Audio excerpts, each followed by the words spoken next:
Overhaul. What you need, Henry, the Fat Controller told him, is an overhaul. Yes, sir, agreed Henry. Does that mean I've got to go away to Crewe again, sir? The Fat Controller laughed. Not this time, he said.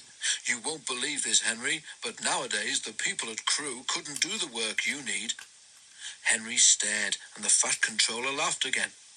Don't worry, he said. We can do everything at my works. All I have to do is get you there. If James takes the express tomorrow, went on the Fat Controller, we can couple you in front. Do what you can to help, and you can go to the works in style.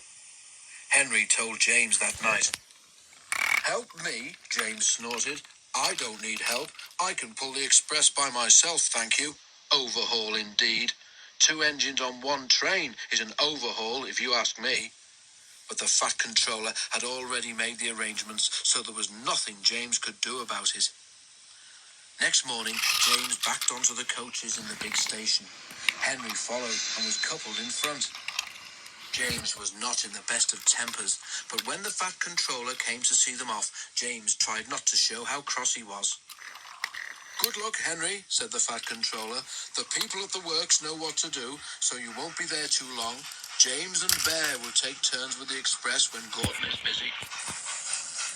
The express only stops once before it reaches the other railway, and that is at the works station. Because of his leaky smoke box, Henry could not help very much, but he saved his hardest effort for Gordon's Hill. The 2 engines raced up it faster than they'd ever done. When they reached the top, James was feeling better. That was fun, he said. We might even be early at the workstation. We shall need extra time to uncouple you anyway. James spoke too soon. They had just crossed the viaduct when Henry felt something wrong with one of his wheels. Something's wobbling, he told his driver.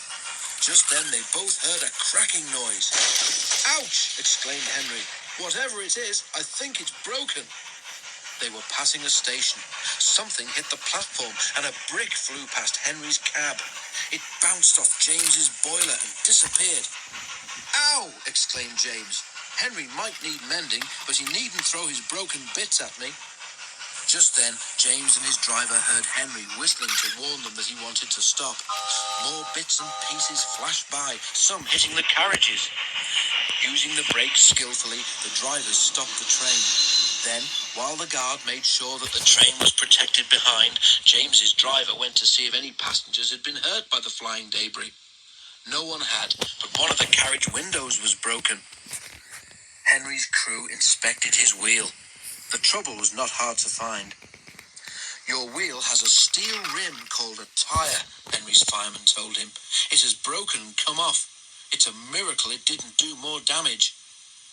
James pushed Henry into a siding and went back to the train.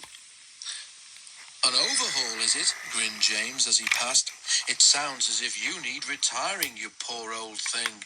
He guffawed loudly at his own wit and puffed away. Henry smiled to himself. I don't know about retiring, he chuckled. I certainly feel tired.